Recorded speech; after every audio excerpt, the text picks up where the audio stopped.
touch this. You can't touch this. Break it down.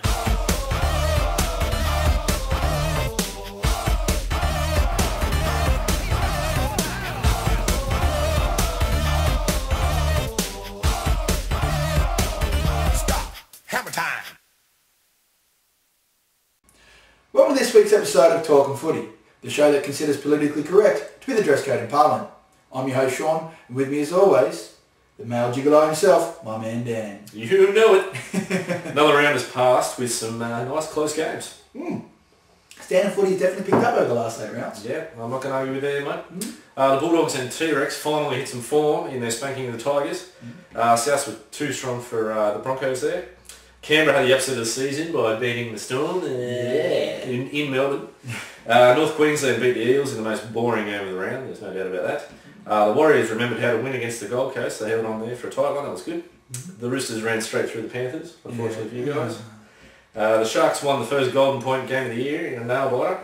And finally, Manly beat the Steelers despite getting the worst shellacking in the penalty count and in the possession count that we've ever seen, really. Yeah, it defies belief almost. In saying that, man, the rest of the top 4 teams have really entrenched themselves now. They are pulling away from the pack.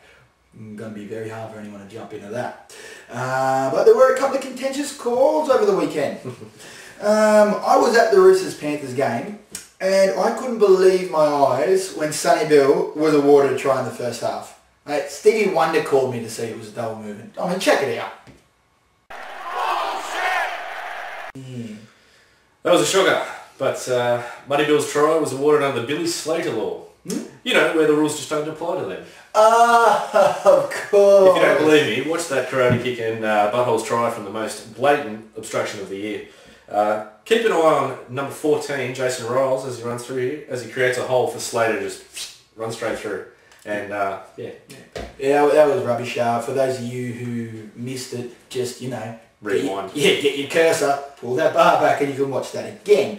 Now it's time for the most popular segment of the show, Who's Shithouse and Who's Shit Hot. Fire away, mate. Mate, I'll start the shithouse off this week with yours truly. Now, there wasn't a lot of shithouse from what we've seen throughout the round this round, so I'd say me, after 5 head-to-head Supercoach rounds this season, I am sitting pretty by myself at the bottom with a big fat donut next to my name. Good news, however, Jack Gibson called. And, from the grave. Yeah, he feels so sorry for me, he's offered to lend a hand pro bono. Shit hot this week I found with the Warriors, right? I won't get one-eyed with who was really shit hot, but the Warriors, I enjoyed watching their game. In a close game with the Titans, barnstorming home, they showed true grit on their own try lane and turned defence into attack on a few impressive occasions. Now, certainly looking like a team changing their own luck. Shauna. Mate, like you said, shit house. Well, someone's having a party outside. Got it down. Gotta tell the neighbours that they're just killing it. Anyway, shit house, we've got to go to Kurt Gidley. Like I said, there's no real standouts. He's just the most consistently shit house bloke in the comp. But shit hot is God's gift to rugby league, Greg Inglis. True stuff. Mate, how the Maroons stole this New South Welshman is still beyond belief, but what you can't argue with is his irresistible form for the Bunnies. He's playing so well that there are calls for him to be selected at fullback for Queensland ahead of the incumbent Billy Slater and push Slater to the wing. Which brings us to a fan poll. Who should be the Queensland fullback? You can pick from A, B or C. I'd say C, but in any case, send your own shoes to this address up on the screen here, and we want to see all C's as far as the eye can see. Yes, breaking news! Mate, I've just heard from the, the RPA hospital actually. Sean Kenny-Dowd has just started putting sentences together again after this hit on the weekend. Massive. Take a look. Oh, he's running to Nigel Plum, one of the renowned big hitters of the game. Boom shakalaka! Call him Quasimodo because that was a bell ringer. Ooh, that's good satire. Now the part of the show where we gaze through rose-tinted glasses in reminiscing. Dan, do you remember the old softening up period? How could I forget, mate? Back in the day, the first 10-15 minutes of the game was when the forwards just ripped into each other. Yeah. Yeah, elbows flying, knees dropping, claret flowing profusely. Claret, you idiot. Claret, that looks like Claret. Claret. It's claret. The French are having a problem. I have claret coming out of my chest. I'm trying to get to our French fans for rugby league, trying to promote the game over Oh there. yeah, bring back French rugby league. It made WrestleMania look tame, which it certainly did. Nowadays they're more worried about completions and controlling the play the ball. Game's gone soft. Like Play-Doh, mate. Like Play-Doh. Anyhow, don't forget we are collecting your old jerseys that you no longer want or need anymore. Let someone less fortunate than you enjoy the awesomeness that is owning a footy jersey. That's quite charitable of you there, Sean. Which is strange because the closest you've come to charity is the girls you used to pick up.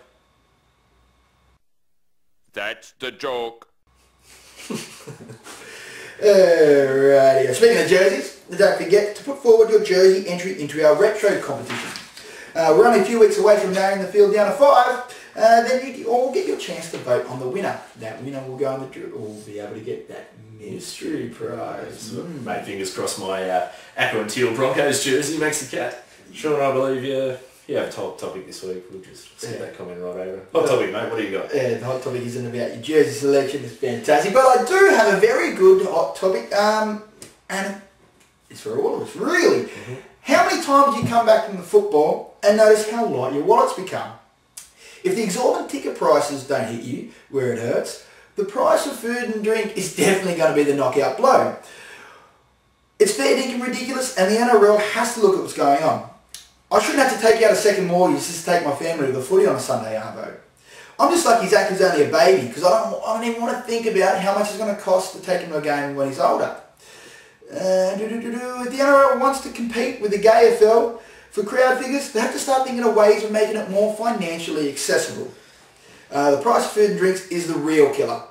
Last Sunday, 2 hot dogs and 2 600ml Cokes cost me $22 at the SFS. I swear I could hear my wallet just crying in my pocket from the ridiculous prices. And in fact, that's another thing for you dickheads out there. The ones that want to move all suburban games over to the SFS and Homebush and that. Yep. $25 it costs us for parking at the SFS, and then that bullshit for the very small meal between 2 people. As if a family, Manly fans don't travel as it is, as if they're going to travel for that shit. Alright? So yeah, I'm sick of paying up the dough for that bullcrap. Where's the food on, a grill on the side? Where's the sausage, same as Penrith have it? Yeah. Where's the rest of it? So yeah, Dan, your thoughts. Disgusting. It's don't even think about having a brisket again. Right? Yeah. Straight out of the gate, you slogged $6-7 a pop, right? Now, then you're hamstrung by the fact that they're all mid-strength beers in half these, especially not the suburban grounds. A lot of the big ones, all mid-strength, right? Now, and most of which taste like dirty Melbourne Storm anus. but what do you do, right? That's right, yeah. Support the game's $1 billion sponsor by sitting in the comfort of your own home, nailing your $2 full-strength stubbies, and feasting on your strict diet of referees' testicles and Melbourne Storm firstborns. Powerful stuff. Time for our tips of the week. Dan, where's the smart money? Well, it wasn't 13 plus last week, but Canberra paid close to $6 for their glorious triumph. Wow. This is the start of the end for Melbourne, I say. Chuck a hundred on Penrith on the nose. What do you reckon, Shauna? As much as I'd like to agree with you there, I'm unfortunately going to have to disagree. As you just mentioned, Melbourne do travel to the foot of the mountains for the first match since they've lost, and 9 months it's taken them to lose a game. I don't like betting against my beloved Panthers, but money talks, and it's telling me that Melbourne 13 plus is a shoo-in. Well, that's another episode finished, and not a moment to spare because we've just run out of jokes. This show is brought to you by Joss Services for all your security needs, and the eBay store, Phillips 79. All footage you see on this show is from his fantastic library. At the moment he doesn't have anything on there, but just message him and I'm sure he's got the game you want. Yeah. Very cool. Don't forget to like our Facebook page and jump on to www.talkingfooty.com for all your footballing needs, footy tipping, and get into those Go Felsters. Yeah, lovely. Thank you very much. See you next week. Cheers. Cheers. See ya.